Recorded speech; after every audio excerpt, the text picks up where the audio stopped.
the UK Education Secretary fails on exams. Hello and welcome to the Mark and Pete Show. Well, teachers' estimated grades will be used to replace cancelled GCSEs and A-levels in England this summer. That is the now mandate from Education Secretary Gavin Williamson. Yes, now he's already made this decision based on the fact that he will trust in teachers' decision-making rather than the algorithms that were proposed in 2020. This is a U-turn. And in fact, many people have said this has now caused great confusion. In fact, Labour's Shadow Secretary, Kate Green, accused Mr Williamson of chaos and confusion and said he had failed to listen to the expertise of professionals on the front line. She even went as far as to say she thought that he gave a cast-iron commitment that exams would go ahead. Well, of course, obviously, that is the U-turn. But what about the pupils? What do they think? Well, they must be now completely disenchanted with the idea that they're no longer going to be able to take an exam. Are we now just setting up a whole generation to fail? So here's the point. They had great expectations, but now it seems that if in education, if at first you don't succeed with the recognition and all the regalia, reset your expectations and proceed and start as a successful failure. Yes, Clergyman Pete, I suggest that we've now got a generation of more failures, but also, more importantly, we've got leaders who are acting as failures. What a great testament to our education system. What say you about what's going on? Well, I think what's happening here is maybe a serious comment here. Maybe, just maybe, the UK government is taking its education policy from Pink Floyd. Some people will get this. You know the song, "We don't need no education. We don't need no thought control." Well, maybe that's appropriate. But what we are seeing here is a failure to govern. You know that sort of meme that gets passed around. You had one job, and you see people completely failing. And that's what's really happened here. We needed leadership, we needed planning, we needed thought given into different contingency plans. We had a whole government and civil service structure, systems of people, different teams. That's all the work they've got to do. This sort of planning, contingency planning. If this situation happens, we change and do that. That's what they could have been doing. That's what they should have been doing. Mm. They weren't doing it. They didn't do their homework on this one, if you'll forgive the pun. Well, indeed. And so are we now really, as I suggested at the beginning, setting up a generation of failures? Because essentially, many people now won't go through that training of being able to hone their skills and their education into what many people have gone through, which is an exam. Now, this is going to rely on teachers to be able to understand all of their pupils very well in all forms. So essentially, it's their anticipation of what a particular student would have done in an exam based upon what they've seen over presumably a given period of time. But what many experts have said, that doesn't work. So here's a point. Jeff Barton, now he is the leader of the ASCL Head Teachers Union, and said that rather than what Gavin Williamson has said, he claims that it's a vague statement of how A-levels and GCSEs would be graded. Ministers should already have a system in place, and it was a dereliction of duty that it had not already been prepared. So this idea that that there isn't really a clarity on what will happen. He continued by saying he warned against repeating the shambles of last summer's cancelled exams. Yeah. Absolutely. Yeah. So let's take a step back. So in 2020, obviously, when we saw the tremendous impact of COVID-19, people reacted. It was a decision that was made by government, including Gavin Williamson, that there would be no actual examinations. That's where a student would go into a particular classroom or a hall. They would have an invigilation exam. They'd go there and they would actually be assessed by an independent examination body. What then happened was it was down to initially an algorithm, which became a debacle because an algorithm can't determine what, of course, an outcome of a student would do on the day. Quite rightly, they had to put in a new measure, which was, as a last gasp attempt, it was based around a teacher's decision. Now, this whole situation has come back on the plate of the teacher, which is at first going into this academic year, they were told that exams would be reinstated. Now they've just been presented with this case where actually it's going to be based upon their assessment. So there are a number of things here. What is the point of the education system? If you are a student and a teacher who have been training your curriculum around an exam, why would at the end of the actual academic year, does anyone possibly think that they're going to come up with any sensible conclusion? Both from the student's perspective, it would be deemed to be unfair, but also from the teacher's perspective, because the teacher can't really be sure what that actual day of examination would bear. And I think that what we're seeing here is, it comes back to what we said before, a hollow certification. It doesn't mean anything anymore. And here's the other thing which worries me, and this is from a business perspective. Businesses are now going to see 2 academic years of graduates coming into industry with this, dare I say, opinion-based assessment of certifications, and the demotivations of a set of graduates who are having to go into industry with very little preparation. And I don't see that their grades and their assessments are going to have the credibility of other people who are already in the system. So I ask you also, Clergyman Pete, does this now bode well for the future, in the sense is this now the way it's always going to be, that we're now going to have to rely on teachers' assessments? Surely the whole system has to be reassessed. Well, yes, let me just take your first question there. I can answer quite easily. You said, does this bode well for the future?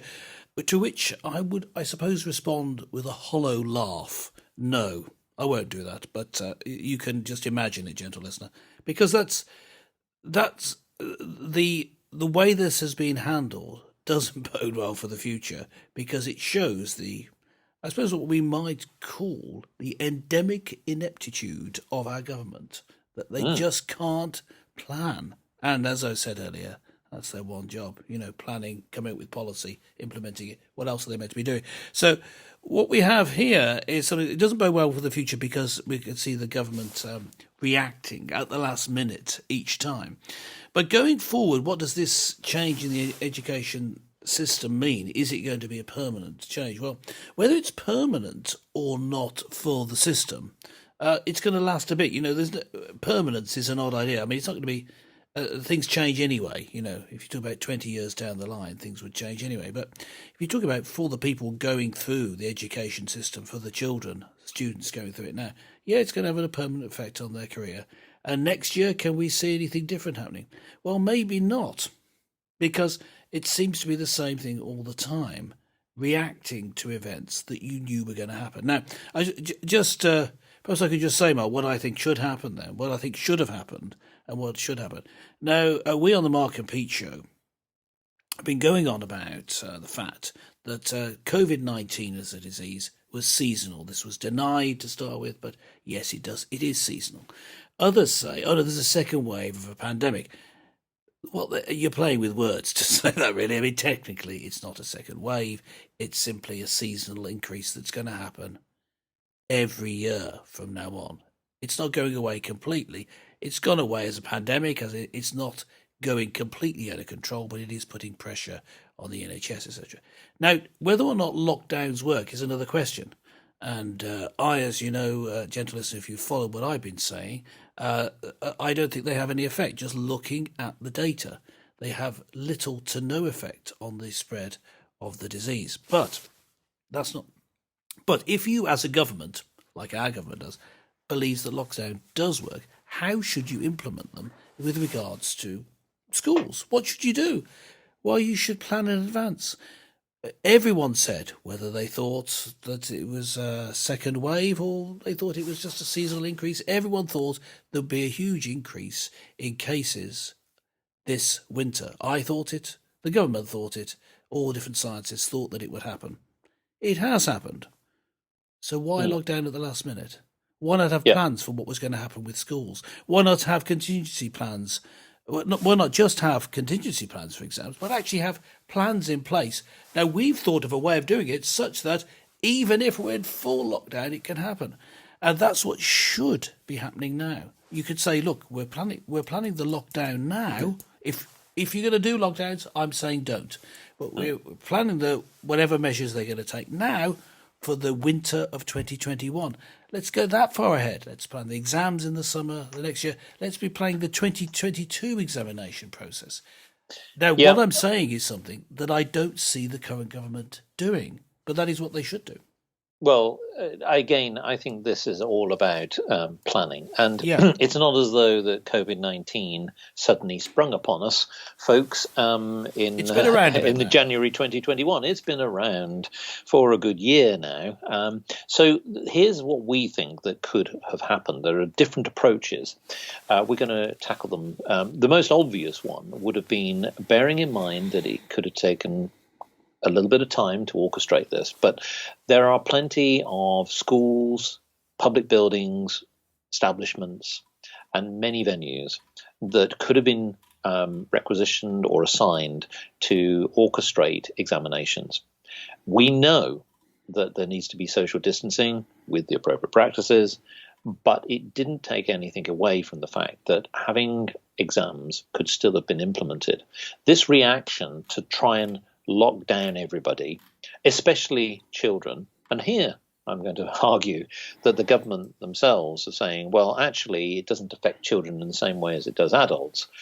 With careful orchestration, with the right policing, with the right policies in place, it would have been easy to have had adults in there to carefully control with the right PPE all around the examination rooms. I think it could have been done. Now, many people would still balk against that, and particularly in government. The other side is around the assessments, and this is around what might be deemed as project work. But there are people who have argued that actually examinations could still have taken place from a remote perspective. Now, some people will say, of course, this is a problem because not everybody's got a laptop or at least access to computer. I'm afraid this is true, and this is a big issue. And we tackled this at the end of last year, that the government has failed to actually issue enough laptops in the appropriate place. But I still believe that there is an option where you can assess people online. So you could do remote examinations. Now, some people will say that's open to abuse. Anything's open to abuse. Sure, yeah. But I think my point is this, and I think Clergyman Pete highlighted it. What we've not seen from the government is not just Plan B, but Plan C, which is, look, you've got plenty of time to try and maintain the integrity of the examination curriculum. And that's the way that all our teachers and crucially our pupils have been trained. To suddenly slam in this policy of saying, no, we're going for this lockdown, but more importantly, we're not going to examine you. There's going to be a lot of dispute. As we saw this is the key, folks, the clue. The clue is in the question, what do we do? Which is, if you look what happened in 2020, there are too many anomalies in the way that teachers were forced to try and make a decision on where a student's grade would land. And that makes a big difference to what type of A level, if you're going from GCSEs to A levels, or from A levels, of course, going into higher education through to maybe universities. So what this does is it leaves a mess. It discredits the system.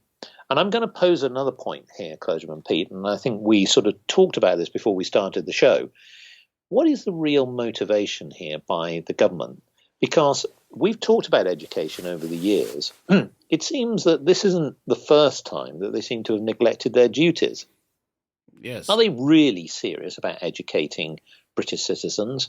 Because if they were, and let's put it this way, if in any kind of subject which is absolutely critical, dare I say in business terms, mission critical to the success of your venture in business or in a national term, you would put your best brains on it and you put your best focus and resources.